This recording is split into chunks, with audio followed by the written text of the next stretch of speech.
Education Forum regulatory body is truly honored and delighted to be a part of the 35th cultural concert organized by the KK Educational Society. National Education Forum এর total 3টে pillar, teachers, parents আর students.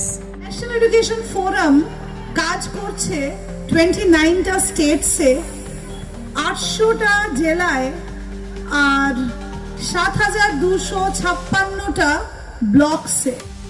ভারতবর্ষে একটা quality parameter আনতে, আর সেখানে দেবাশিস বাবুর মতন মানুষ আছে আমাদের সাথে, কে ফাউন্ডেশন সোসাইটি আছে, এডুকেশনাল সোসাইটি আছে, আর প্রচুর ভালো মানুষ আছে যারা শিক্ষা নিয়ে কাজ করছে। আজকের এই প্রোগ্রামে না আসলে বোঝাই যেত না যে এত সুন্দর একটা প্রোগ্রাম কিন্তু হতে পারে।